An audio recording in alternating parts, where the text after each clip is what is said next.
ಮುಂದಕ್ಕೆ ಬನ್ನಂಜಿಯವರ ಬರೆಹಗಳು ಈ ಕುರಿತಾಗಿ ನಮ್ಮ ಜೊತೆ ವಿಚಾರಗಳನ್ನು ಹಂಚಿಕೊಳ್ಳಿಕ್ಕಿರುವವರು ಅಕ್ಷರಾರಾಧಕ, ವಿಚಾರವಂತ, ಸಂವಾದ ಸಂಸ್ಕೃತಿಯ ಸಂವರ್ಧಕ, ಆದರಣೀಯರಾದಂತಹ ಶ್ರೀಯುತ ರೋಹಿತ್ ಚಕ್ರತೀರ್ಥರವರು.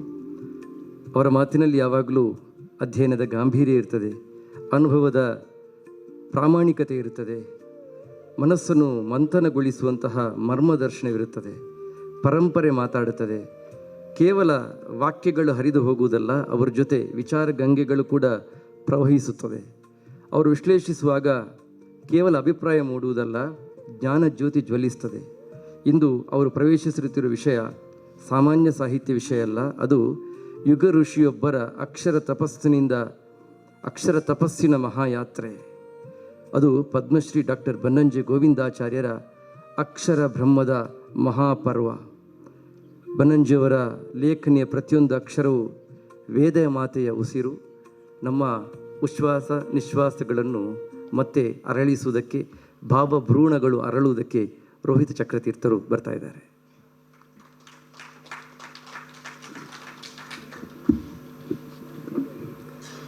ಭವತ್ಯದನ ಭಾವಾದೇಡ ಮುಕೋಸ್ಪಿ ವಾಗ್ಮಿ ಜಡಮತಿರಪಿ ಜಂತು ಜಾಯತೆ ಪ್ರಾಜ್ಞಮೌಲಿ ಸಕಲ ವಚನ ಚೇತೋ ದೇವತಾ ಭಾರತೀ ಸಾ ಮಮ ವಚಸಿ ನಿಧತ್ತಾಂ ಸನ್ನಿಧಿಂ ಮನಸೆ ಚ. ಸಭೆಗೆ ನಮಸ್ಕಾರ. ಪರಮ ಪೂಜ್ಯ ಅದಮಾರು ಶ್ರೀಪಾದರಿಗೆ ನಮಸ್ಕರಿಸುತ್ತಾ, ಇವತ್ತು ಬನ್ನಂಜೆ ಗೋವಿಂದಾಚಾರ್ಯ ಅನ್ನುವ ಒಂದು ದೊಡ್ಡ ಆನೆಯ ವ್ಯಕ್ತಿತ್ವವನ್ನು ನಾವೆಲ್ಲರೂ ನಮಗೆ ಕಂಡರಿಸಿದ ರೀತಿಯಲ್ಲಿ ಹೇಳುವ ಪ್ರಯತ್ನವನ್ನು ಮಾಡ್ತಾ ಇದ್ದೇವೆ. ಅದರ ಮುಂದುವರಿಕೆಯ ಭಾಗವಾಗಿ ನಾನಿಲ್ಲಿ ನಿಂತಿದ್ದೇನೆ. ಒಂದು ರೀತಿಯಲ್ಲಿ ಇವತ್ತು ಖುಷಿಯಾಯಿತು. ಯಾಕೆಂತ ಹೇಳಿದರೆ, ನಾವೆಲ್ಲ ಬೆಂಗಳೂರಿನವರು 2-3 ತಿಂಗಳಿಂದ ಮಳೆ ಇಲ್ಲದೆ ಒದ್ದಾಡ್ತಾ ಇದ್ದೇವೆ. ಆದರೆ ಇವತ್ತು ಜ್ಞಾನ ವರ್ಷ ಅನ್ನುವ ರೀತಿಯಲ್ಲಿ 3 ಜನ ವಿದ್ವಾಂಸರು ಒಂದು ರೀತಿಯ ಮಳೆಯ ಅನುಭವವನ್ನು ನಮಗೆ ತಂದುಕೊಟ್ಟಿದ್ದಾರೆ. ಹೇಗೆ ಮಳೆಯಿಂದ ನೆಲ ತಂಪಾಗ್ತದೆ, ಹಾಗೆ ಇವರ ಮಾತುಗಳಿಂದ ನಮಗೆ ಮನಸ್ಸು ತಂಪಾಗಿದೆ ಅಂತ ನಾನು ನನ್ನ ಕಡೆಯಿಂದ ಮುಕ್ತವಾಗಿ ಅವರಿಗೆ ಕೃತಜ್ಞತೆಗಳನ್ನು ಅರ್ಪಿಸ್ತೇನೆ. ಹಾಗೆಯೇ ನನ್ನ ಕೆಲಸವನ್ನು ಸ್ವಲ್ಪ ಕಷ್ಟ ಕೂಡ ಮಾಡಿದ್ದಾರೆ. ಯಾಕೆ ಅಂತ ಹೇಳಿದರೆ, ನನಗೆ ಬನ್ನಂಜೆಯವರ ಬರಹಗಳು ಅನ್ನುವ ವಿಷಯವನ್ನು ಕೊಟ್ಟಿದ್ದಾರೆ. ಆ ವಿಷಯದ ಬಗ್ಗೆ ಬರೋದನ್ನೆಲ್ಲ ಮಾತಾಡಿಬಿಟ್ಟಿದ್ದಾರೆ. ಹಾಗಾಗಿ ಈಗ ನಾನು ಅವರು ಮುಟ್ಟಿ ವಿಸ್ತರಿಸದ ಒಂದಷ್ಟು ವಿಚಾರಗಳನ್ನು ಮಾತ್ರ ನಿಮ್ಮ ಮುಂದೆ ಇಡುವ ಪ್ರಯತ್ನವನ್ನು ಮಾಡಬಹುದು. ಮತ್ತು ಇದು ಇನ್ನೊಂದು ರೀತಿಯಲ್ಲಿಯೂ ಕಷ್ಟದ ಕೆಲಸ. ಯಾಕೆಂತ ಹೇಳಿದ್ರೆ, ಬನ್ನಂಜೆಯವರ ಬರಹಗಳ ಬಗ್ಗೆ 20 ನಿಮಿಷದಲ್ಲಿ ಮಾತಾಡುವುದು ಮತ್ತು ಅದರಲ್ಲೂ ಕೂಡ ಅದರ ಸಾಂದ್ರವಾದ ಅಥವಾ ಸಮ್ಮರಿಯ ರೀತಿಯ ವಿಚಾರಗಳನ್ನು ಹೇಳುವುದು ಬಹಳ ಕಷ್ಟ. ಯಾಕಂದರೆ ಅಲ್ಲಿ ಸಮ್ಮರಿ ಅಂತ ಹೇಳುವಂಥದ್ದೇ ಇಲ್ಲ, ಪ್ರತಿ ವಾಕ್ಯವೂ ಸಮ್ಮರಿಯೇ. ನೀವು ಸಮ್ಮರಿ ಮಾಡಲಿಕ್ಕೆ ಹೋದರೆ ಯಾವ ವಾಕ್ಯವನ್ನು ಬಿಡುವ ಹಾಗೆ ಇಲ್ಲ. ಯಾಕಂದರೆ ಪ್ರತಿಯೊಂದು ವಾಕ್ಯದಲ್ಲಿಯೂ ಒಂದು ವಿಶೇಷವನ್ನು ಅವರು ಅದರಲ್ಲಿ ನೆಟ್ಟೇ ಇಡ್ತಾರೆ. ಈಗಷ್ಟೇ ಅರ್ಜುನ್ ಅವರು ಮಾತಾಡುವಾಗ ಅವರ ಅನುವಾದದ ವಿಚಾರವನ್ನು ಹೇಳ್ತಾ ಇದ್ರು. ದಂಡದ ಬಗ್ಗೆ ಹೇಳುವಾಗ ಅದು ಕನ್ನಡದಲ್ಲಿ ದಂಟೆ ಆಯಿತು. ಅದು ಮೇಲ್ನೋಟಕ್ಕೆ ಒಂದು ನೇರವಾದ ಅನುವಾದ ಅಂತ ಅನಿಸಿದರೂ ಕೂಡ ನಮಗೆ ದಂಟೆ ಅನ್ನುವ ಶಬ್ದದ ಮೂಲ ಎಲ್ಲಿಂದ ಬಂತು ಅನ್ನುವುದಕ್ಕೆ ಕೂಡ ಅದು ಸೂಚನೆಯನ್ನು ಕೊಡ್ತಾ ಇದೆ. ಹೀಗೆ ಯೋಚನೆ ಮಾಡ್ತಾ ಹೋದರೆ ಅವರ ಪ್ರತಿ ವಾಕ್ಯ, ಪ್ರತಿ ಮಾತು ಕೂಡ ನಮಗೆ 10 ಹಲವು ಚಿಂತನೆಗಳನ್ನು ಹುಟ್ಟು ಹಾಕುವುದರಲ್ಲಿ ಅನುಮಾನ ಇಲ್ಲ. ನಾನು ಅವರ ಕೆಲವು ವಿಚಾರಗಳನ್ನು ನಿಮ್ಮ ಮುಂದೆ ಇಡುವ ಪ್ರಯತ್ನವನ್ನು ಮಾಡ್ತೇನೆ. ಮೊದಲನೇದಾಗಿ ಅವರ ಅನುವಾದ ಕೆಲಸಗಳ ಬಗ್ಗೆ ಈಗಷ್ಟೇ ವಿಸ್ತಾರವಾಗಿ ಹೇಳಿದ್ದಾರೆ. ಅವರ ಅನುವಾದದ ಜೊತೆಗೆ ಪ್ರತಿ ಪುಸ್ತಕದಲ್ಲೂ ಕೂಡ ಅವರು ವಿಸ್ತಾರವಾದ ಮುನ್ನುಡಿಯನ್ನು ಬರಿತಾ ಇದ್ರು. ನಮಗೆಲ್ಲರಿಗೂ ಗೊತ್ತಿರುವಂಥದ್ದು. ಅವರ ಯಾವುದು ಪುಸ್ತಕವನ್ನು ತೆಗೆದುಕೊಂಡರೂ ಕೂಡ ಅಲ್ಲಿ ಲೇಖಕರ ಮಾತು ಅಂತ ಹೇಳಿಯೋ ಅಥವಾ ಪ್ರಸ್ತಾವನೆ ಅಂತ ಹೇಳಿಯೋ ಬಹಳ ದೀರ್ಘವಾದ ಪ್ರಸ್ತಾವನೆಯನ್ನು ಅವರು ಬರಿತಾ ಇದ್ರು. ಮತ್ತು ಅಲ್ಲಿ ನಾನು ಈ ಕೃತಿಯನ್ನು ಯಾತಕ್ಕೆ ಆರಿಸಿಕೊಂಡಿದ್ದೇನೆ, ಯಾತಕ್ಕೆ ಇದನ್ನು ಅನುವಾದ ಮಾಡ್ತಾ ಇದ್ದೇನೆ ಅಥವಾ ಬರಿತಾ ಇದ್ದೇನೆ, ಇದರ ಮಹತ್ವ ಏನು, ಇದರ ಎಲ್ಲ ವಿಚಾರಗಳ ಕುರಿತು ಅವರು ಹೇಳುವುದನ್ನು ನಾವು ಅಲ್ಲಿ ನೋಡ್ತೇವೆ. ಕೆಲವು ಸಲ ಅವರು ಒಂದು ಶಬ್ದವನ್ನು ಇಟ್ಟುಕೊಂಡೆ, ಈಗ ಉದಾಹರಣೆಗೆ ಪುರುಷ ಸೂಕ್ತ ಅನ್ನುವ ಅವರ ಕೃತಿ, ಅಂದರೆ ಪುರುಷ ಸೂಕ್ತದ ಅನುವಾದವನ್ನು ಅವರು ಬರೆಯುವಾಗ ಪುರುಷ ಅನ್ನುವ ಶಬ್ದವನ್ನು ಇಟ್ಟುಕೊಂಡೇ ಅದನ್ನು ವಿಸ್ತರಣೆ ಮಾಡ್ತಾ ಹೋಗ್ತಾರೆ. ಅದಕ್ಕೆ ಅನೇಕ ಅರ್ಥಗಳನ್ನು ಕೊಡ್ತಾ ಹೋಗ್ತಾರೆ. ಪುರುಷ ಅಂತ ಹೇಳಿದರೆ ನೋಡಿ, ಕನ್ನಡದಲ್ಲಿ ಪುರುಷ ಅಂತ ಹೇಳಿದರೆ ಗಂಡಸು ಅನ್ನುವ ಅರ್ಥ ಬರ್ತದೆ. ನಾನು ಹೇಳಿದ್ದೆ, ತುಳುವಿನಲ್ಲಿ ಇನ್ನೂ ಸಂಕೋಚ ಅರ್ಥ ಆಗ್ತದೆ. ಪುರುಷ ಅಂತ ಹೇಳಿದರೆ ಗಂಡ ಅನ್ನುವ ಅರ್ಥ ಬರ್ತದೆ. ಆದರೆ ಪುರುಷ ಅನ್ನುವ ಶಬ್ದಕ್ಕೆ ಸಂಸ್ಕೃತದಲ್ಲಿ ಎಷ್ಟು ಅರ್ಥ ವಿಸ್ತಾರ ಇದೆ ಅಂತ ಹೇಳುವಂಥದ್ದು, ಪೂರ್ಣನಾಗಿರುವವನು, ವಿಶ್ವಸೃಷ್ಟಿಯ ಪ್ರಾರಂಭವಾಗುವ ಮೊದಲಿಗೆ ಇದ್ದವನು, ಆಮೇಲೆ ಎಲ್ಲೆಡೆ ತುಂಬಿರುವವನು, ಎಲ್ಲವನ್ನೂ ತುಂಬಿರುವವನು, ಎಲ್ಲವನ್ನೂ ಬಲ್ಲವನು, ಬ್ರಹ್ಮಾಂಡ ಮತ್ತು ಪಿಂಡಾಂಡಗಳು ಅಂತ ಹೇಳುವಂತಹ ಪುರದ ಒಳಗೆ ಅವನು ವಾಸಿಸ್ತಾ ಇದ್ದಾನೆ ಮತ್ತು ಆ ಪುರವನ್ನು ಬೆಳಗುವವನು. ಇಷ್ಟು ಅರ್ಥಗಳು, ಇನ್ನೂ ಅದನ್ನು ವಿಸ್ತಾರ ಮಾಡ್ಕೊಂಡು ಹೋಗ್ಬೋದು. ಆದರೆ ಇಷ್ಟು ಅರ್ಥಗಳನ್ನು ಅವರು ಕೊಟ್ಟ ಮೇಲೆ ನಮಗೆ ಪುರುಷ ಸೂಕ್ತದ ಆ ಗ್ರಾವಿಟಿ, ಅದರ ಗುರುತ್ವ ಏನು ಅನ್ನೋದು ನಮಗೆ ಮನದಟ್ಟಾಗ್ತದೆ. ಹಾಗೆ ಪ್ರತಿಯೊಂದು ಶಬ್ದವು, ಈಗ ಉದಾಹರಣೆಗೆ ನಾನು ದಂಟೆಯ ಬಗ್ಗೆ ಹೇಳಿದೆ, ತೀರ್ಥ ಅನ್ನುವ ಶಬ್ದವನ್ನು ಇಟ್ಟುಕೊಂಡು ಅವರು ಎಷ್ಟು ಅದರ ಅರ್ಥ ವಿಸ್ತಾರವನ್ನು ಮಾಡ್ತಾ ಹೋಗ್ತಾರೆ ಅಂತ ಹೇಳಿದ್ರೆ, ಕೊನೆಗೆ ಕನ್ನಡದ ತೀರಿತು ಅನ್ನುವ ಶಬ್ದ ಕೂಡ ಮೂಲತಃ ಅದು ತೀರ್ಥ ಶಬ್ದದಿಂದ ಬಂದದ್ದು ಅಂತ ಹೇಳ್ತಾರೆ. ಶ್ರೀ ಸೂಕ್ತದಲ್ಲಿ ಹೇಳುವಾಗ ಶ್ರೀ ಸೂಕ್ತದ ಬಗ್ಗೆ ಒಂದೊಂದು ಶ್ಲೋಕವನ್ನು, ಒಂದೊಂದು ಮಂತ್ರವನ್ನು ಇಟ್ಟುಕೊಂಡು 4-5 ಪುಟಗಳ ವಿಸ್ತಾರವಾದ ಒಂದು ವ್ಯಾಖ್ಯಾನವನ್ನು ಬರೀಬೋದು. ಅವರು ಹಿರಣ್ಯವರ್ಣ ಅಂತ ಹೇಳುವ ಆ ಮೊದಲ ಶಬ್ದವನ್ನೇ ಇಟ್ಟುಕೊಂಡು, ಹಿರಣ್ಯ ಅಂದರೆ ಏನು, ನಮಗೆಲ್ಲ ಸಾಮಾನ್ಯವಾಗಿ ಅರ್ಥ ಆಗುವಂಥದ್ದು ಚಿನ್ನದ ಬಣ್ಣದವಳು ಅಂತ ಹೇಳಿ ಅರ್ಥ ಮಾಡಿಕೊಳ್ತೇವೆ. ಅಥವಾ ಸಾಮಾನ್ಯವಾದ ಎಲ್ಲ ಅನುವಾದಗಳಲ್ಲೂ ಕೂಡ ಚಿನ್ನದ ಮೈ ಬಣ್ಣದವಳು ಅಂತ ಹೇಳಿ ಅನುವಾದ ಮಾಡಿಕೊಂಡು ಮುಂದಕ್ಕೆ ಹೋಗ್ತಾರೆ. ಆದರೆ ಇವರು ಹೊನ್ನಿನ ಬಣ್ಣದವಳು, ಹೊನ್ನಿಗೆ ಬಣ್ಣವನ್ನು ಕೊಡುವವಳು, ಇದು ಕೂಡ ಹಿರಣ್ಯವರ್ಣ ಆಗತ್ತೆ. ಮತ್ತು ಹಿರಣ್ಯ ಅಂತ ಹೇಳಿದರೆ ಅದು ವಿಷ್ಣು ಆದದ್ರಿಂದ ಆ ವಿಷ್ಣುವಿನ ಬಣ್ಣ ಯಾವುದು, ರುಗ್ಮವರ್ಣ ಅಂತ ಹೇಳಿ ಆ ಬಣ್ಣವನ್ನು ತಗೊಂಡ್ರೆ ಇದು ರುಗ್ಮವರ್ಣದವಳು ಅಂತ ಹೇಳಿ ಕೂಡ ಆಗುತ್ತೆ. ಈ ರೀತಿ ಅದನ್ನು ಹೇಳ್ತಾ ಹೋಗ್ತಾರೆ. ಹರಿಣೀಂ ಅನ್ನುವ ಎರಡನೇ ಅರ್ಥವನ್ನು ತೆಗೆದುಕೊಂಡು, ಎರಡನೇ ಶಬ್ದವನ್ನು ತೆಗೆದುಕೊಂಡು ಎಲ್ಲರೂ ಅದನ್ನು ಚಿಗರೆ ಅಥವಾ ಜಿಂಕೆಯ ರೂಪದಲ್ಲಿ ಇರುವವಳು ಅಂತ ಹೇಳಿ ಮುಂದಕ್ಕೆ ಹೋದರೆ, ಇವರು ಆ ಅರ್ಥವನ್ನು ಮತ್ತಷ್ಟು ಅದಕ್ಕೆ ಆಳಕ್ಕೆ ಹೋಗ್ತಾ ಅವ್ರು ಹೇಳ್ತಾರೆ, ಹರಿಣೀಂ ಅಂತ ಹೇಳಿದರೆ ಹರಿಯ ಪತ್ನಿ ಅಂತ ಹೇಳುವಂಥದ್ದು ಒಂದು ಅರ್ಥ. ಹರಿ ಅಂತ ಹೇಳಿದರೆ ಅವನು ಶ್ರೀಮಂತಿಕೆ ಅಥವಾ ಸಂಪತ್ತಿಗೆ ಒಡೆಯನಾದದ್ರಿಂದ ಸಂಪತ್ತನ್ನು ಕೊಡುವವಳು, ದಾರಿದ್ರ್ಯವನ್ನು ನಿವಾರಿಸುವವಳು ಅಂತ ಹೇಳಿ ಕೂಡ ಅರ್ಥ ಮಾಡಿಕೊಳ್ಬೋದು. ಇನ್ನು ಹರಿಣಿ ಅಂತ ಹೇಳಿದರೆ ಜಿಂಕೆ ಅಂತ ಅರ್ಥ ಮಾಡಿಕೊಂಡ್ರೂ ಕೂಡ ಆ ಜಿಂಕೆಯ ಒಂದು ವಿಶೇಷ ಏನು ಅಂತ ಹೇಳಿದರೆ, ಯಾವುದೇ ಪ್ರಾಣಿ ಅದಕ್ಕೆ ವಯಸ್ಸಾಗ್ತಾ ಹೋದ ಹಾಗೆ ಅದರ ವಯಸ್ಸು ಅದರ ಮುಖದಲ್ಲಿ ಕಾಣುತ್ತದೆ. ಆದರೆ ಅದಕ್ಕೆ ಎಕ್ಸೆಪ್ಷನ್ ಯಾವುದು ಅಂತ ಹೇಳಿದರೆ ಜಿಂಕೆ ಮಾತ್ರ. ಜಿಂಕೆಯ ಮುಖ ಅದು ವೃದ್ಧಾಪ್ಯದಲ್ಲೂ ಕೂಡ ಅದು ಪ್ರಾರಂಭದಲ್ಲಿ ಹೇಗಿತ್ತು ಅದೇ ರೂಪದಲ್ಲಿ ಕಾಣುತ್ತದೆ. ಅಂದರೆ ಯಾವುದೇ ಸಂದರ್ಭದಲ್ಲೂ ಕೂಡ ತನ್ನ ರೂಪವನ್ನು ಬದಲಾಯಿಸಿಕೊಳ್ಳದವಳು, ಅಂದರೆ ನಿತ್ಯ ಆ ಒಂದು ಸುಂದರವಾದ ರೂಪವನ್ನು ತೋರಿಸುವವಳು ಅನ್ನುವ ಅರ್ಥದಲ್ಲೂ ಕೂಡ ಅವರು ಆ ಶಬ್ದವನ್ನು ಹೇಳ್ತಾರೆ. ಹೀಗೆ ಶ್ರೀ ಸೂಕ್ತದ ಒಂದೊಂದು ಶಬ್ದವನ್ನು ಇಟ್ಟುಕೊಂಡು ಕೂಡ ಅವರು 4-5 ಪುಟಗಳ ವಿಸ್ತಾರವಾದ ವಿವರಣೆಯನ್ನು ಕೊಡ್ತಾ ಹೋಗ್ತಾರೆ. ಜಾತವೇದ ಅಂತ ಬರ್ತದೆ. ಜಾತವೇದ ಅನ್ನೋದು 5 ಸಲ ಶ್ರೀ ಸೂಕ್ತದಲ್ಲಿ ಬರ್ತದೆ. ಜಾತವೇದ ಅಂದರೆ ಯಾರು ಅಂತ ಹೇಳಿದರೆ ಅವ್ರು ಹೇಳ್ತಾರೆ, ಅದು ನಾವು ಅಗ್ನಿ ಅಂತ ಅರ್ಥ ಮಾಡಿಕೊಳ್ತೇವೆ. ಆದರೆ ಅವ್ರು ಹೇಳ್ತಾರೆ ಇದು ಅಗ್ನಿನಾರಾಯಣನ ಸ್ತುತಿ. ಜಾತವೇದ ಅಂತ ಹೇಳಿದರೆ ಅಗ್ನಿನಾರಾಯಣ ಮತ್ತು ಎಲ್ಲೆಡೆ ಇರುವವನು ಅಂತ ಅರ್ಥ. ಜಾತವೇದ ಅಂದರೆ ಎಲ್ಲೆಡೆ ಇರುವವನು ಅಂತ ಅರ್ಥ, ಎಲ್ಲವನ್ನೂ ಬಲ್ಲವನು ಅಂತ ಅರ್ಥ. ಹಾಗಾಗಿ ವೇದಗಳನ್ನು ಮೊದಲು ಆವಿಷ್ಕರಿಸಿದವನು ಅಂತ ಅರ್ಥ. ಹಾಗಾಗಿ ಇದು ಮೂಲತಃ ಇದು ವಿಷ್ಣುವನ್ನು ಅಥವಾ ಅಗ್ನಿನಾರಾಯಣನನ್ನು ಸೂಚಿಸುವಂಥ ಶಬ್ದ ಅಂತ ಹೇಳಿದಾಗ ನಮಗೆ ಜಾತವೇದ, ನೀನು ಆ ಲಕ್ಷ್ಮಿಯನ್ನು ನಮಗೆ ಕರೆದು ತಾ ಅಂತ ಹೇಳುವ ಆ ಮಂತ್ರದಲ್ಲಿ ನಮಗೆ ಅದು ವಿಷ್ಣುವಿನಲ್ಲಿ ನಾವು ಪ್ರಾರ್ಥನೆ ಮಾಡುವುದು ಅಂತ ನಮ್ಗೆ ಅರ್ಥ ಆಗ್ತದೆ. ಅಂದರೆ ಒಂದು ಮಂತ್ರದ ನಿಜವಾದ ಅರ್ಥ ಏನು ಅಂತ ಹೇಳುವುದಕ್ಕೆ ಅವರು ಈ ಎಲ್ಲ ಶಬ್ದಗಳ ವಿಸ್ತಾರವಾದ ವಿವರಣೆಯನ್ನು ಕೊಟ್ಟು ಕೊನೆಗೆ ಆ ಮಂತ್ರದ ಆ ಮೂಲ ಸ್ವರೂಪ ಏನು ಅನ್ನೋದನ್ನು ಅವರು ತೋರಿಸಿಕೊಡ್ತಾರೆ. ಇದು ಒಂದು ಅವರ ವಿಶೇಷ. ಅಂದರೆ ಕನ್ನಡದಲ್ಲಿ ಸಂಸ್ಕೃತದ ಮಂತ್ರಗಳನ್ನು ಅಥವಾ ಸಾಹಿತ್ಯವನ್ನು ತಂದಾಗ ಅವರು ಆ ಒಂದೊಂದು ಶಬ್ದದ ಒಂದೊಂದು ಸಾಲಿನ ಅರ್ಥಗಳನ್ನು ಕೂಡ ಬಹಳ ವೈಶಿಷ್ಟ್ಯಪೂರ್ಣವಾಗಿ ಅದನ್ನು ಹೇಳಿ ಕನ್ನಡಿಗರಿಗೆ ಅದನ್ನು ಮನವರಿಕೆ ಮಾಡಿಕೊಡುವಂಥದ್ದು ಒಂದು ಭಾಗ. ಆದರೆ ನಾನಾಗಲೇ ಹೇಳಿದ ಪ್ರತಿ ಒಂದು ಕೃತಿಯ ಪ್ರಾರಂಭದಲ್ಲಿ ಅವರು ಅತ್ಯಂತ ವಿಸ್ತಾರವಾದ ಒಂದು ಮುನ್ನುಡಿಯನ್ನು ಬರೀತಾರೆ ಅಂತ.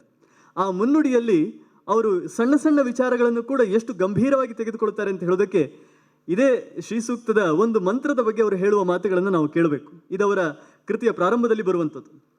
ಅವರು ಹೇಳ್ತಾರೆ, ಅಲ್ಲಿ ಶ್ರೀ ಸೂಕ್ತದ ಕೊನೆಯ ಮಂತ್ರವನ್ನು ಎಲ್ಲರೂ ಕೂಡ ಪ್ರಸ್ತಾರ ಪಂಕ್ತಿ ಅಂತ ಹೇಳ್ತಾರೆ ಅಥವಾ ಆಸ್ತಾರ ಪಂಕ್ತಿ ಅಂತ ಹೇಳ್ತಾರೆ.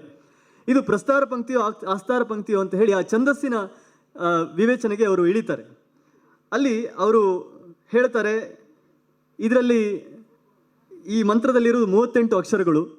ಆದರೆ ಪ್ರಸ್ತಾರ ಪಂಕ್ತಿ ಅಂತ ಹೇಳಬೇಕಾದ್ರೆ 40 ಅಕ್ಷರ ಇರಬೇಕು. 12, 12, 8, 8 ಅನ್ನುವ ಕ್ರಮದಲ್ಲಿ ಬರಬೇಕು.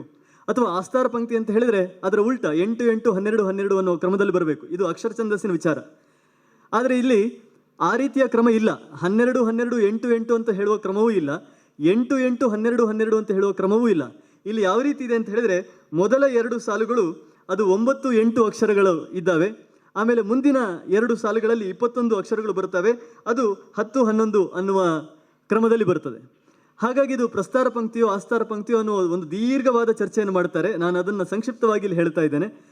ಕೊನೆಗೆ ಅವರು ಅದು ಯಾವುದೂ ಅಲ್ಲ, ಇದು ಉಪರಿಷ್ಟಾದ್ ಬೃಹತಿ ಅಂತ ಹೇಳುವಂಥ ಒಂದು ಛಂದಸ್ಸು ಅನ್ನುವ ನಿರ್ಣಯಕ್ಕೆ ಬರ್ತಾರೆ. ಮತ್ತು ಆ ನಿರ್ಣಯಕ್ಕೆ ಬರುವಾಗ ಅವರು ಎಷ್ಟು ಗ್ರಂಥಗಳನ್ನು ನೋಡ್ತಾರೆ ಅಂತ ಹೇಳಿದರೆ, ಇದು ಪ್ರಸ್ತಾರ ಪಂಕ್ತಿ ಅಂತ ಹೇಳೋದಕ್ಕೆ ಯಾಕೆ ಇದು ಎಲ್ಲರೂ ಕೂಡ ಇದೇ ಮಾತನ್ನು ಹೇಳ್ತಾ ಇದ್ದಾರೆ ಅನ್ನುವ ಆ ಒಂದು ಸಂಶೋಧನೆಗೆ ಇಳಿದು ಅವರು ಕೊನೆಗೆ ಪೃಥ್ವಿಧರ ಆಚಾರ್ಯ ಅಂತ ಹೇಳುವ ಒಬ್ಬ ಪಂಡಿತನ ಒಂದು ಪುಸ್ತಕಕ್ಕೆ ಅವರು ಹೋಗ್ತಾರೆ. ಆ ಪುಸ್ತಕದಲ್ಲಿ ಶ್ರೀಸೂಕ್ತ ಭಾಷ್ಯ ಅಂತ ಹೇಳುವ ಒಂದು ಪುಸ್ತಕದಲ್ಲಿ ಆ ಪಂಡಿತ ಇದು ಪ್ರಸ್ತಾರ ಪಂಕ್ತಿ ಅಂತ ಬರೆದಿದ್ದಾನೆ. ಹಾಗಾಗಿ ಆನಂತರದ ಎಲ್ಲ ಪಂಡಿತರು ಕೂಡ ಯಾರೂ ಅಕ್ಷರವನ್ನು ಗಣಿಸದೆ ಲೆಕ್ಕ ಮಾಡದೆ ಎಲ್ಲರೂ ಇವನು ಹೇಳಿದ್ದಾನೆ, ಹಾಗಾಗಿ ಪ್ರಸ್ತಾರ ಪಂಕ್ತಿ ಅಂತ ಹೇಳ್ತಾ ಬಂದಿದ್ದಾರೆ. ಹಾಗಾಗಿ ಮುಂದಕ್ಕೆ ಬಂದ ಎಲ್ಲ ಪಂಡಿತರು ಕೂಡ ತಪ್ಪು ಮಾಡಿದ್ದಾರೆ ಅಂತ ಹೇಳಿ ಈ ಪೃಥ್ವಿಧರಾಚಾರ್ಯ ಯಾಕೆ ತಪ್ಪು ಮಾಡಿದ ಅಂತ ಅದರ ಸಂಶೋಧನೆಗೆ ಇಳಿತಾರೆ. ಅದರ ಸಂಶೋಧನೆಗೆ ಇಳಿದು ಅವರು ಹೇಳ್ತಾರೆ, ಕೊನೆಗೆ ಆತ ರೆಫರ್ ಮಾಡಿದ ಪುಸ್ತಕ ಯಾವುದು ಅಂತ ಹೇಳಿದರೆ ಸೌಭಾಗ್ಯಲಕ್ಷ್ಮಿ ಉಪನಿಷತ್ತು ಅಂತ ಹೇಳಿ ಪುಸ್ತಕ. ಆ ಪುಸ್ತಕದಲ್ಲಿ ಹೀಗೆ ಹೇಳಿದೆ. ಅಂದರೆ ಒಂದು ವಿಷಯದ ಆಳಕ್ಕೆ ಎಷ್ಟು ಹೋಗ್ತಾರೆ ಅಂತ ಹೇಳಿದರೆ, ಅವರು ಪೃಥ್ವಿಧರಾಚಾರ್ಯನ ತನಕ ಹೋಗಿ ನಂತರ ಅವನು ಯಾಕೆ ತಪ್ಪು ಮಾಡಿದ ಅನ್ನೋದನ್ನು ನೋಡಿ, ಅವನು ರೆಫರ್ ಮಾಡಿದ ಉಪನಿಷತ್ತು ಯಾವುದು ಅನ್ನೋದನ್ನು ನೋಡಿ ಆ ಉಪನಿಷತ್ತಿನ ಕಾಲನಿರ್ಣಯ ಮಾಡ್ತಾರೆ. ಕಾಲನಿರ್ಣಯ ಮಾಡಿ ಹೇಳ್ತಾರೆ, ಇದು ವೇದಕಾಲದ ಉಪನಿಷತ್ತಲ್ಲ, ಇದು ಅರ್ವಾಚೀನ ಉಪನಿಷತ್ತು, ಆನಂತರದ ಯಾರೋ ಬರೆದಿರುವಂತಹ ಉಪನಿಷತ್ತು. ಅಲ್ಲಿ ಬರೆದಿರುವಂತಹ ಒಂದು ತಪ್ಪಿನಿಂದಾಗಿ ಎಲ್ಲ ಪಂಡಿತರು ತಪ್ಪು ಮಾಡ್ತಾ ಹೋದರು ಅನ್ನುವುದನ್ನು ಬಹಳ ಖಚಿತವಾಗಿ ಬನ್ನಂಜೆ ಅವರು ಹೇಳ್ತಾರೆ. ಇದು ಬಹುಶಃ ಕನ್ನಡದ ಓದುಗರಿಗೆ ಸಿಗುವ ಭಾಗ್ಯ ಅಂತ ಅಂದ್ಕೊಳ್ತೇನೆ. ಯಾಕಂದರೆ ಸಂಸ್ಕೃತ ಗ್ರಂಥಗಳು ಇರಬಹುದು, ಅದಕ್ಕೆ ಈ ರೀತಿಯ ಮುನ್ನುಡಿತ ಪ್ರಸ್ತಾವನೆ ಇಲ್ಲದೇ ಇರಬಹುದು. ಆದರೆ ಕನ್ನಡದಲ್ಲಿ ಅವರು ಬರೆದಿರುವಂತಹ ಪ್ರತಿಯೊಂದು ಪುಸ್ತಕದಲ್ಲೂ ಕೂಡ ಈ ರೀತಿ ದೀರ್ಘವಾದ ಮುನ್ನುಡಿಯನ್ನು ಬರೆದು ಅಲ್ಲಿ ಆ ಕೃತಿಗೆ ಸಂಬಂಧಪಟ್ಟ ಪ್ರತಿಯೊಂದು ಸಂಗತಿಯನ್ನು ಕೂಡ ಅವರು ಚರ್ಚೆ ಮಾಡ್ತಾರೆ. ಇವತ್ತು ಛಂದಸ್ಸಿನ ಬಗ್ಗೆ ಚರ್ಚೆ ಮಾಡುವವರು ಹೆಚ್ಚು ಮಂದಿ ಇರಲಿಕ್ಕಿಲ್ಲ. ಎಲ್ಲರೂ ಕೂಡ ಮಂತ್ರಗಳನ್ನು ಉದ್ದಕ್ಕೆ ಓದಿಕೊಂಡು ಹೋಗುವವರು ಬಿಟ್ಟರೆ ಇದರಲ್ಲಿ ಎಷ್ಟು ಅಕ್ಷರ ಇದೆ, ಯಾವ್ಯಾವ ಸಾಲಿನಲ್ಲಿ ಎಷ್ಟು ಅಕ್ಷರ ಬಂದಿದೆ ಅಂತ ಲೆಕ್ಕ ಹಾಕುವವರು ಇವತ್ತು ಬಹಳ ವಿರಳರಾಗಿರ್ಬೋದು. ಆದರೆ ಅಂತಹ ವಿರಳಾತಿ ವಿರಳರಲ್ಲಿ ದೊಡ್ಡ ವಿದ್ವಾಂಸರಾದ ಬನ್ನಂಜಿಯವರು ಪ್ರತಿ ಅಕ್ಷರದ ಪ್ರತಿ ಸಾಲಿನಲ್ಲಿ ಎಷ್ಟು ಅಕ್ಷರ ಇದೆ ಅಂತ ಲೆಕ್ಕ ಹಾಕಿ ಇದು ಯಾವ ಛಂದಸ್ಸು ಎಲ್ಲಿಂದ ಬಂದಿದೆ ಇನ್ನು ಈ ಎಲ್ಲ ಮಾಹಿತಿಗಳನ್ನು ಕೂಡ ಅವರು ಆ ಸಂಶೋಧನೆ ಮಾಡ್ತಾ ಹೋಗ್ತಾರೆ. ಅದೇ ರೀತಿಯಲ್ಲಿ ಅವರು ಕನ್ನಡದಲ್ಲಿ ಕೊಟ್ಟಿರುವಂತಹ ಎಲ್ಲ ಪುಸ್ತಕಗಳಲ್ಲೂ ಕೂಡ ಅದರ ಮೂಲ ಕೃತಿ ಯಾವುದು ಅಥವಾ ಅತ್ಯಂತ ಶುದ್ಧ ಪಾಠ ಯಾವುದು ಅನ್ನೋದರ ಸಂಶೋಧನೆ ಮಾಡ್ತಾರೆ. ನಮಗೆ ಅವರು ಕೊಡುವ ಪುಸ್ತಕ ಒಂದು 100 ಪೇಜ್ ಇರಬಹುದು. ಈಗ ಪುರುಷ ಸೂಕ್ತ, ಶ್ರೀಸೂಕ್ತ ಇತ್ಯಾದಿ ಗ್ರಂಥಗಳೆಲ್ಲವೂ ಕೂಡ 80-90 ಪೇಜ್ಗಳಲ್ಲಿ ಇರುವಂಥದ್ದು. ಆದರೆ ಆ 90 ಪೇಜನ್ನು ಕೊಡಬೇಕಾದ್ರೆ ಅವರು 90 ಬೇರೆ ಬೇರೆ ರೀತಿಯ ಕೃತಿಗಳನ್ನು ಅವರು ಸಂಶೋಧನೆ ಮಾಡಿರ್ತಾರೆ. ಅದರಲ್ಲಿ ಶುದ್ಧ ಪಾಠ ಯಾವುದು ಅನ್ನೋದನ್ನು ಹುಡುಕ್ತಾರೆ. ಉದಾಹರಣೆಗೆ ಈ ಶ್ರೀಸೂಕ್ತದಲ್ಲೇ ಅವರು ಎಲ್ಲ ಪಾಠಾಂತರಗಳನ್ನು ಕೂಡ ನೋಡಿ ಕೊನೆಗೆ ಕಾಶ್ಮೀರದಲ್ಲಿ ಸಿಕ್ಕಿದಂತಹ ಒಂದು ಪಾಠ ಇದು ಮಾತ್ರ ಶುದ್ಧ ಪಾಠ ಅಂತ ಹೇಳಿ ಅದು ಯಾಕೆ ಅನ್ನೋದಕ್ಕೂ ಕೂಡ ವಿವರಣೆ ಕೊಡ್ತಾರೆ. ಬೇರೆ ಎಲ್ಲರೂ ಕೂಡ ಅಲ್ಲಿ ಹೇಳುವಾಗ ಒಂದು ಮಂತ್ರದ ಬಗ್ಗೆ ಹೇಳುವಾಗ ಕಾಂಸೋಸ್ಮಿತಾಮ್ ಅಂತ ಹೇಳಿ ಅಥವಾ ಅದರ ಬೇರೆ ಬೇರೆ ಅವತರಣಿಕೆಗಳನ್ನು ಹೇಳ್ತಾರೆ. ಆದರೆ ಇದರಲ್ಲಿ ಮಾತ್ರ ಕಾಂಸ್ಯಸ್ಮಿತಾಮ್ ಅಂತ ಹೇಳ್ತಾರೆ. ಅದು ಯಾಕೆ ಮುಖ್ಯ, ಯಾಕೆ ಅದು ಅರ್ಥಪೂರ್ಣವಾಗಿದೆ ಅನ್ನೋದನ್ನು ಹೇಳಿ ಆ ಪಾಠವನ್ನು ಮಾತ್ರ ತೆಗೆದುಕೊಂಡು ಅದರ ಅರ್ಥಗಳನ್ನು ಬರಿತಾ ಹೋಗ್ತಾರೆ. ಹೀಗೆ ಒಂದೊಂದು ಪುಸ್ತಕದ ಹಿಂದೆ ಕೂಡ ಅವರ ಆ ಒಂದು ಸಂಶೋಧನೆ ಕೆಲಸ ಅದು ನಾವು ಗಮನಿಸಬೇಕಾದದ್ದು. ನೇರವಾಗಿ ಮೇಲಕ್ಕೆ ಓದುವವರಿಗೆ ಈ ಆಳ ಅರ್ಥ ಆಗಲಿಕ್ಕಿಲ್ಲ. ಆದರೆ ಅದರ ಒಂದು ಝಲಕ್ ನಮಗೆ ಅವರ ಮುನ್ನುಡಿಗಳಲ್ಲಿ ಅವರ ಪ್ರಸ್ತಾವನೆಗಳಲ್ಲಿ ಸಿಗುವುದನ್ನು ನಾವು ನೋಡ್ಬೋದು. ಇನ್ನು ಕನ್ನಡದಲ್ಲಿ ಅವರು ಹೇಗೆ ಸಂಸ್ಕೃತದ ಕೃತಿಗಳನ್ನು ಕೊಡ್ತಾ ಇದ್ರು ಅನ್ನೋದ್ರ ಬಗ್ಗೆ ವಿಸ್ತಾರವಾಗಿ ಅರುಣ್ ಮತ್ತು ನಮ್ಮ ಶಶಿಕಿರಣ್ ಅವರು ಹೇಳಿದ್ದಾರೆ. ಆ ಕನ್ನಡದಲ್ಲಿ ಕೊಡುವಾಗ ಕೂಡ ಅವರ ಆ ಹೆಸರುಗಳಲ್ಲೇ, ನಾಟಕಗಳ ಹೆಸರುಗಳಲ್ಲೇ ಯಾವ ರೀತಿಯ ಕನ್ನಡತನವನ್ನು ಅವರು ತೋರಿಸಿದ್ದಾರೆ ಅನ್ನೋದನ್ನು ನಾವು ನೋಡಿದ್ದೇವೆ. ಕಾದಂಬರಿಯನ್ನು ಅವರು ಬರೆದದ್ದು ತಮ್ಮ 26ನೇ ವಯಸ್ಸಿನಲ್ಲಿ. ಅಂತಹ ಅಂದರೆ 26ಕ್ಕೆ ಪಬ್ಲಿಷ್ ಆಗಿದೆ ಅಂತ ಹೇಳಿದರೆ ಅವರು ಬಹುಶಃ 24ರಲ್ಲೋ 23ರಲ್ಲೋ ಶುರು ಮಾಡಿರಬೇಕು. ಏನು ಬಾಣಭಟ್ಟನ ಕಾದಂಬರಿ ಅಂತ ಹೇಳುವಂಥದ್ದು ಸಂಸ್ಕೃತ ಅತ್ಯಂತ ಪ್ರಬುದ್ಧವಾದ ಕೃತಿ. ಅಂತಹ ಕೃತಿಯನ್ನೇ ಅವರು ಅತ್ಯಂತ ಸುಲಭವಾಗಿ ಸರಳವಾಗಿ ಅದನ್ನು ಕನ್ನಡಿಯಲ್ಲಿ ಆ ಕನ್ನಡದ ಜಾಯಮಾನಕ್ಕೆ ಹೋಗುವ ರೀತಿಯಲ್ಲಿ ಅವರು ಅದನ್ನು ಮಾಡಿಕೊಟ್ಟದ್ದು. ಹೇಗೆ ಮೂಲ ಕೃತಿಯಲ್ಲಿ 3-4 ಪೇಜಿಗೆ ಒಂದು ವಾಕ್ಯ ಬರ್ತದೋ ಇಲ್ಲಿ ಒಂದು ಪುಟದಲ್ಲಿ 30-40 ವಾಕ್ಯಗಳು ಬರುವ ಹಾಗೆ ಆ ಕನ್ನಡದ ಜಾಯಮಾನಕ್ಕೆ ಅದನ್ನು ಒಗ್ಗಿಸಿ ಕೊಟ್ಟಿರುವಂತಹ ರೀತಿ ಅದು ಅನನ್ಯವಾದದ್ದು.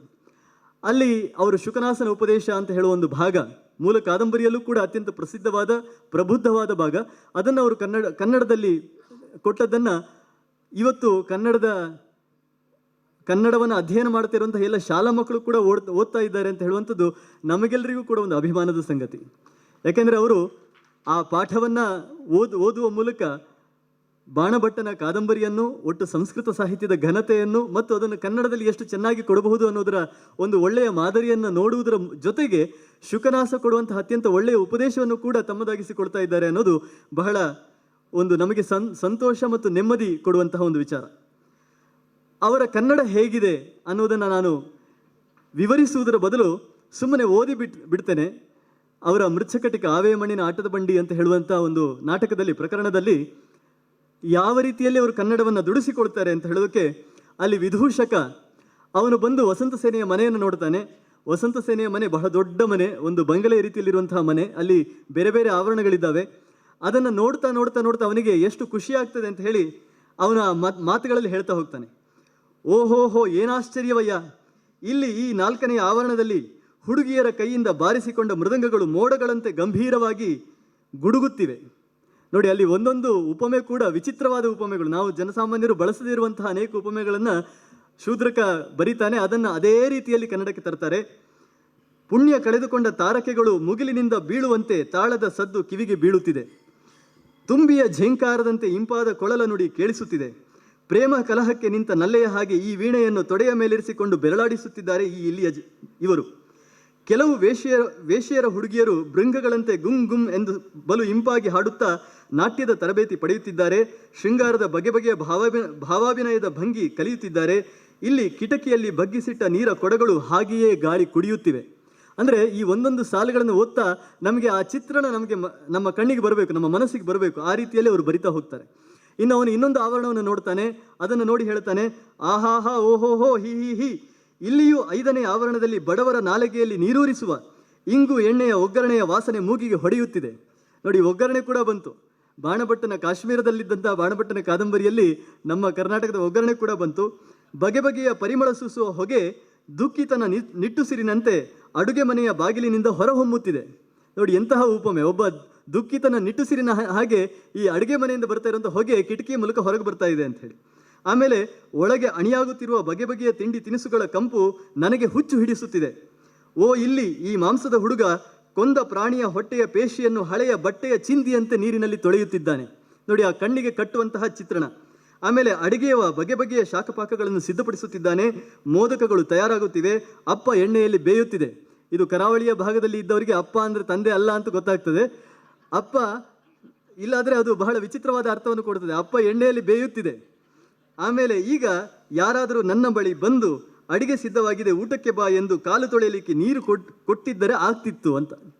ಅಂದರೆ ಇಷ್ಟು ಅವನಿಗೆ ಎಷ್ಟು ಆ ಒಂದು ಖುಷಿ ಆಗ್ತಾ ಇದೆ ಅಂತ ಹೇಳಿದ್ರೆ, ಈಗ ಯಾರಾದರೂ ಬಂದು ಕಾಲಿಗೆ ನೀರು ಕೊಟ್ಟು ಕಾಲು ತೊಳ್ಕೊಳ್ಳಿಕ್ಕೆ ನೀರು ಕೊಟ್ಟು ಬನ್ನಿ, ಊಟಕ್ಕೆ ಬನ್ನಿ ಅಂತ ಕರೆದ್ರೆ ಚೆನ್ನಾಗಿರ್ತಿತ್ತು ಅಂತ ಅವನು ಕಾಯ್ತಾ ಇದ್ದಾನೆ. ಅಂತಹ ಒಂದು ವಿವರಣೆ ಇಲ್ಲಿ ಎಲ್ಲೂ ಕೂಡ ನಮಗೆ ಇದು ಸಂಸ್ಕೃತದ ಒಂದು ಬರಹ ಅನ್ನೋದು ನಮಗೆ ಎಲ್ಲೂ ಕೂಡ ಮನಸ್ಸಿಗೆ ಬರದೇ ಇರುವ ರೀತಿಯಲ್ಲಿ ಮೂಲ ಕನ್ನಡದಲ್ಲೇ ಇವರು ಬರೆದಿದ್ದಾರೋ ಏನೋ ಅನ್ನುವ ರೀತಿಯಲ್ಲಿ ಅದನ್ನು ಅವರು ಕೊಟ್ಟಿದ್ದಾರೆ. ಆಮೇಲೆ ಈಗಾಗಲೇ ಅರ್ಜುನ್ ಅವರು ಹೇಳಿದರು, ಅಲ್ಲಿ ಪದ್ಯಗಳ ಹಾಗೆಯೇ ಅವರು ಬರೆದಿದ್ದಾರೆ ಅಂತ. ಮತ್ತು ಈ ಪದ್ಯಗಳಿಗೆ ಯಾವುದೇ ಒಂದು ಶಿಷ್ಟವಾದ ಛಂದಸ್ಸಿಲ್ಲ, ತುಂಬ ಮುಕ್ತವಾದ ಛಂದದಲ್ಲಿ ಬರೆದಿದ್ದಾರೆ. ಅಲ್ಲಿ ಬರುವ ಒಂದು ಪದ್ಯ ಚಾರುದತ್ತ ಹೇಳುವಂಥದ್ದು, ಈ ರಾಜಕಾರಣವೆಂದರೆ ಹಿಂಸ್ರ ಜಂತುಗಳಿಂದ ತುಂಬಿರುವ ಒಂದು ಕಡಲು. ಇದು ಮೂಲತಃ ಶೂದ್ರಕನಿಗೂ ಇದರ ಒಂದು ಇದು ಹೋಗಬೇಕು. ಬಟ್ ಅದನ್ನು ಅಷ್ಟೇ ಚೆನ್ನಾಗಿ ಕನ್ನಡದಲ್ಲಿ ಕೊಟ್ಟಿರುವಂತಹ ಬನ್ನಂಜಿಯವರಿಗೂ ಕೂಡ ಇದರ ಕ್ರೆಡಿಟ್ ಸಲ್ಲಬೇಕು. ಈ ರಾಜಕಾರಣವೆಂದರೆ ಹಿಂಸ್ರ ಜಂತುಗಳಿಂದ ತುಂಬಿರುವ ಒಂದು ಕಡಲು.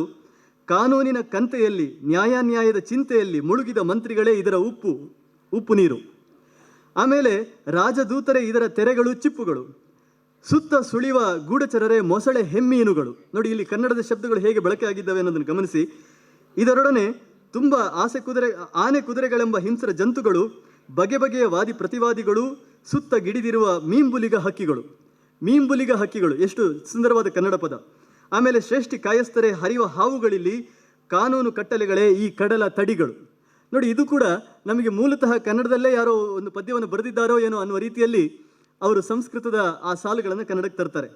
ಚಾರುದತ್ತ ಅವನು ಇನ್ನೊಂದು ಪದ್ಯವನ್ನು ಹೇಳ್ತಾನೆ, ಮೊದಲ ದಿನ ಮೊಗ್ಗು ಅರಳಿಕೊಂಡಾಗ ಎಲ್ಲ ದುಂಬಿಗಳು ಅದರ ಮೇಲೆರಗುವಂತೆ ಮನುಜನಿಗೆ ಆಪತ್ತು ಬಂದೊದಗಿದಾಗ ಎಲ್ಲ ಸಂಕಟಗಳು ಸಮಯ ಕಾದು ಒಮ್ಮೆಲೆ ಎರಗುವ ಅವನ ಮೇಲೆ. ನೋಡಿ, ಇಲ್ಲಿರೋ ಉಪಮೆಗಳು ಎಷ್ಟು ಚೆನ್ನಾಗಿದೆ. ಒಂದು ಹೂವು ಅರಳಿದಾಗ ಹೇಗೆ ದುಂಬಿಗಳು ಎಲ್ಲವೂ ಕೂಡ ಒಂದೇ ಸಲಕ್ಕೆ ಅದರ ಮೇಲೆ ದಾಳಿ ಮಾಡ್ತಾವೋ, ಮಕರಂದ ಕುಡಿಯೋದಕ್ಕೆ. ಹಾಗೆ ಇಲ್ಲಿ ಒಬ್ಬ ಕಷ್ಟಕ್ಕೆ ಸಿಲುಕಿದಾಗ ಎಲ್ಲ ಸಂಕಷ್ಟಗಳು ಒಟ್ಟಿಗೆ ಅವನ ಮೇಲೆ ಬೀಳ್ತವೆ ಅನ್ನೋದನ್ನು ಚಾರುದತ್ತ ಹೇಳ್ತಾನೆ.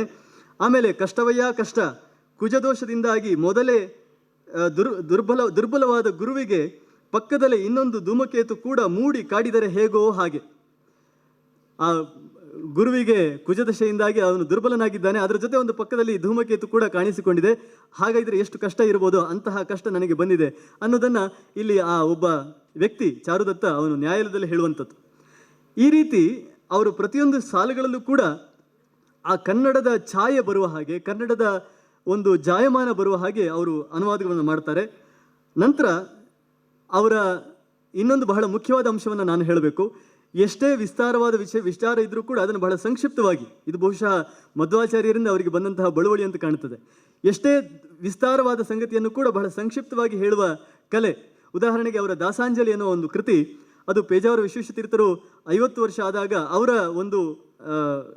ಒಂದು ನೆನಪಿಗೆ, ಅವರ ಒಂದು ಕಾರ್ಯಕ್ರಮದಲ್ಲಿ ಬಿಡುಗಡೆ ಆದಂತಹ ಒಂದು ಸಣ್ಣ ಕೃತಿ. ಅದು ಕೇವಲ 40 ಪುಟಗಳು ಅಷ್ಟೇ. ಪುರಂದರದಾಸರ ಬಗ್ಗೆ ಇರುವಂತಹ ಒಂದು ಸಣ್ಣ ಪುಸ್ತಕ.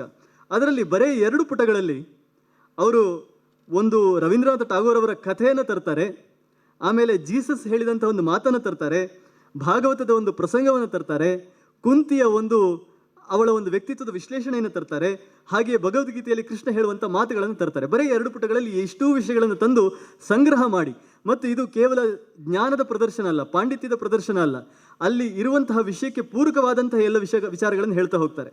ನಮ್ಮಲ್ಲಿ ಎಷ್ಟೋ ಮಂದಿ ಬರೀತಾರೆ ಅಥವಾ ಮಾತಾಡುವಾಗ ವಿಷಯಕ್ಕೆ ಸಂಬಂಧಪಡದೇ ಇರುವಂತಹ ಎಷ್ಟೋ ವಿಚಾರಗಳನ್ನು ಹೇಳುವುದುಂಟು, ಅಥವಾ ಬರೆಯುವಾಗ ನನ್ನ ಪಾಂಡಿತ್ಯವನ್ನು ತೋರಿಸಬೇಕು ಅಂತ ಹೇಳಿ ಯಾವುದೋ ಒಂದು ಸಾಲನ್ನು ತುರುಕಿಸುವುದುಂಟು. ಆದರೆ ಇಲ್ಲಿ ಪ್ರತಿಯೊಂದು ಕೂಡ ಬಹಳ ಸಹಜವಾಗಿ, ಅಲ್ಲಿರುವ ವಿಷಯಕ್ಕೆ ಪೂರಕವಾಗಿ, ಅದಕ್ಕೆ ಇನ್ನೊಂದು ಹೊಸ ಸಾಲೋ ಎನ್ನುವ ಹಾಗೆ ಈ ಎಲ್ಲ ವಿಚಾರಗಳನ್ನು ಅವರು ತರ್ತಾರೆ. ಇಲ್ಲಿ ನಾವು ಗಮನಿಸಬೇಕಾದದ್ದು, ರವೀಂದ್ರನಾಥ ಟಾಗೋರ್ ಅವರು ಬರ್ತಾರೆ, ಅದರ ಜೊತೆಗೆ ಜೀಸಸ್ ಬರ್ತಾರೆ, ಅದರ ಜೊತೆಗೆ ಭಾಗವತ ಬರ್ತದೆ. ಅಂದರೆ ಇವರಿಗೆ ಯಾವುದೂ ವರ್ಜ್ಯವಲ್ಲ ಅನ್ನುವ ರೀತಿಯಲ್ಲಿ ಅವರು ಆ ಎಲ್ಲ ಅಂಶಗಳನ್ನು ಕೂಡ ತನ್ನ ಬರವಣಿಗೆಯಲ್ಲಿ ತರ್ತಾರೆ. ಹೀಗೆ ಹೇಳ್ತಾ ಅನೇಕ ವಿಚಾರಗಳನ್ನು ಹೇಳ್ಬೋದು. ಮುಖ್ಯವಾಗಿ ಅವರು ಮಾಡಿದಂತಹ ಕೆಲಸ, ಸಂಸ್ಕೃತದ ವಿಚಾರಗಳನ್ನು ಶುದ್ಧ ರೂಪದಲ್ಲಿ, ಯಾವುದೇ ಒಂದು ಅದಕ್ಕೆ ಡಿವಿಯೇಷನ್ ಇಲ್ಲದ ಹಾಗೆ ಅಥವಾ ಡಿಸ್ಟಾರ್ಷನ್ ಇಲ್ಲದ ಹಾಗೆ ಅದನ್ನು ಶುದ್ಧ ರೂಪದಲ್ಲಿ ಕನ್ನಡಕ್ಕೆ ಕೊಟ್ಟದ್ದು, ಮತ್ತು ಕನ್ನಡದ ಓದುಗರಿಗೆ ಅತ್ಯಂತ ಪ್ರಮುಖವಾದ ಅದಕ್ಕೆ ಪ್ರಸ್ತಾವನೆಯನ್ನು ಕೊಟ್ಟು ಆ ಪುಸ್ತಕಗಳನ್ನು ಕೊಟ್ಟದ್ದು, ಮತ್ತು ಪ್ರತಿಯೊಂದು ವಿಚಾರವನ್ನು ಬಹಳ ಸಂಗ್ರಹವಾಗಿ ಹೇಳುವ ರೀತಿಯಲ್ಲಿ ಅವರು ಆ ಒಂದು ವಿಚಾರಗಳನ್ನು ಮಂಡಿಸಿದ್ದು. ಇದೆಲ್ಲವೂ ಕೂಡ ಕನ್ನಡದ ಓದುಗರು ಈ ಬರಹಗಳನ್ನು ಓದಿ ಖುಷಿ ಪಡಬೇಕು ಮತ್ತು ಅದರ ಜೊತೆಗೆ ಜ್ಞಾನಾರ್ಜನೆಯನ್ನು ಮಾಡಿಕೊಳ್ಬೇಕು ಅನ್ನುವ ದೃಷ್ಟಿಯಿಂದಲೇ ಅವರು ಇದೆಲ್ಲವನ್ನು ಕೂಡ ಬರೆದಿದ್ದಾರೆ ಅಂತ ನಾವು ಅಂದುಕೊಳ್ಬಹುದು. ಇಲ್ಲಿ ನಾನು ಆಗಲೇ ಪ್ರಾರಂಭದಲ್ಲಿ ಹೇಳಿದ ಹಾಗೆ, ಆನೆಯ ಒಂದು ಸಣ್ಣ ಭಾಗ, ಅದು ಕಿವಿಯೋ ಕಣ್ಣೋ ಕಾಲೋ ಇತ್ಯಾದಿ ಯಾವುದೋ ಒಂದು ಅಂಗವನ್ನು ಮಾತ್ರ ತೋರಿಸುವಂತಹ ಪ್ರಯತ್ನ. ಕಡಲ ನೀರನ್ನು ಒಂದು ಬೊಗಸೆಯಲ್ಲಿ ತೆಗೆದು ಇದು ಕಡಲು ಅಂತ ಹೇಳಿದರೆ ಹೇಗೋ ಹಾಗೆ 4-6 ಅವರ ಅಲ್ಲಿ ಇಲ್ಲಿಯ ಪ್ರಸಂಗಗಳನ್ನು ಮತ್ತು ವಾಕ್ಯಗಳನ್ನು ಹೇಳಿ ಉದ್ಧರಿಸಿ ನಿಮಗೆ ಕಡಲು ಹೀಗಿದೆ ಅನ್ನುವ ಒಂದು ಸಣ್ಣ ಪರಿಚಯವನ್ನು ಮಾಡುವ ಪ್ರಯತ್ನವನ್ನು ಮಾಡಿದ್ದೇನೆ. ಇದರಿಂದ ನಿಮಗೆ ಅವರ ಬರಹಗಳನ್ನು ಓದುವುದಕ್ಕೆ ಪ್ರೇರಣೆ ಸಿಕ್ಕಿದರೆ, ಮತ್ತು ಹೊಸ ರೀತಿಯಲ್ಲಿ, ಈಗಾಗಲೇ ಓದಿದವರು ಹೊಸ ರೀತಿಯಲ್ಲಿ ಆ ಬರಹಗಳನ್ನು ಮತ್ತೆ ಓದಬೇಕು ಅಂತ ಅವರಿಗೆ ಅನಿಸಿದರೆ ನನ್ನ ಈ ಪ್ರಯತ್ನ ಸಾರ್ಥಕ. ಮತ್ತು ಇಲ್ಲಿ ಇಷ್ಟು ಮಾತುಗಳನ್ನು ಹೇಳುವುದಕ್ಕೆ ಅವಕಾಶ ಮಾಡಿಕೊಟ್ಟ ವ್ಯವಸ್ಥೆಗೆ ನಾನು ಆಭಾರಿಯಾಗಿದ್ದೇನೆ. ಕೇಳಿದ ಎಲ್ಲ ಕಿವಿಗಳಿಗೆ, ತಾಳ್ಮೆಯಿಂದ ಕೇಳಿದ ಎಲ್ಲ ಕಿವಿಗಳಿಗೆ ನಮಸ್ಕಾರ, ಧನ್ಯವಾದಗಳು. ಬನ್ನಂಜಿಯವರ ಬರಹಗಳಿಗೆ ಆತ್ಮವನ್ನು ನೀಡಿದರು. ಭಾರತೀಯ ಚಿಂತನೆಯ ವಿಶಾಲ ಆಕಾಶವನ್ನೇ ನಾವು ಕಂಡೆವು. ಕೇವಲ ವ್ಯಾಖ್ಯಾನವನ್ನು ಆಲಿಸಿದ್ದಲ್ಲ, ಅನುಭವದ ಅಮೃತವನ್ನು ಆಸ್ವಾದಿಸಿದೆವು. ಪ್ರತಿಯೊಂದು ಉಲ್ಲೇಖವು ಸಾಹಿತ್ಯದ ಸಹಸ್ರದಳ ಕಮಲವಾಗಿ ಅರಳಿತು. ಕಾರಣ ಅವರು ಚಕ್ರತೀರ್ಥರು. ಕೈ ಮುಗಿತಾ ಇದ್ದೇವೆ.